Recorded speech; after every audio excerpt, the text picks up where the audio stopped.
আসসালামু আলাইকুম ওয়া রাহমাতুল্লাহি ওয়া বারাকাতুহু গাইস। আজকে আমি আপনাদেরকে দেখাবো একটি অ্যানিমেশন ভিডিও যেটি আমি আর্ট করতেছি স্টিকম্যান অ্যাপসটি থেকে। তো স্টিকম্যান অ্যাপসটি আপনারা যে কোনো মোবাইল ডিভাইস থেকে ইনস্টল করে নিতে পারবেন।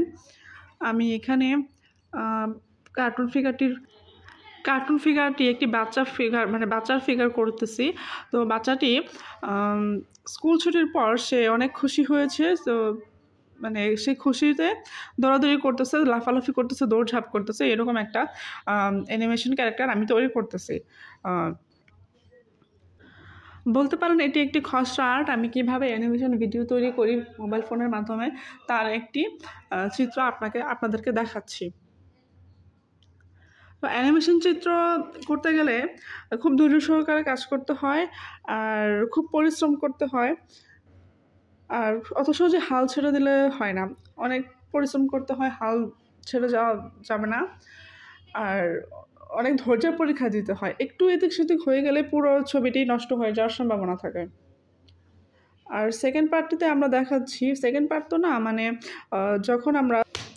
তখন ছবিটি বা ভিডিওটি ওয়াটারমার্ক থেকে একটু আলাদা হয়ে যাবে, যেহেতু ছবিটি বা ফিগারটি দৌড়ঝাঁপ করছে, লাফালাফি করছে।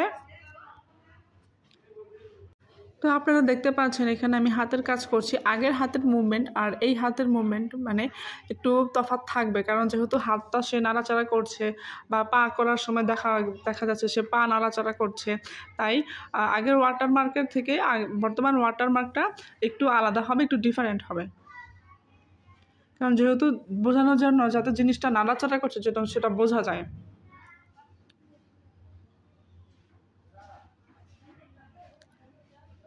তারপর এখানে মাঠের কাজ করছি, মাঠ বা রাস্তা যেটা বলতে পারেন আর কি। তো সে যেহেতু এক জায়গা থেকে আরেক জায়গায় দৌড়াদৌড়ি করছে, সেহেতু এখানে ঘাসগুলোর পরিবর্তন আসবে, মাঠের কিছুটা পরিবর্তন আসবে, যেন মনে হয় যেন ফিগারটি এক জায়গা থেকে আরেক জায়গায় দৌড়াদৌড়ি করছে। তো বিষয়টি কিছুটা এরকম আসবে। আপনারা যদি ভিডিওটির পরের পার্ট পেতে চান তাহলে অবশ্যই আমার ফেসবুক পেজে লাইক করুন, শেয়ার করুন। সবাইকে সালাম।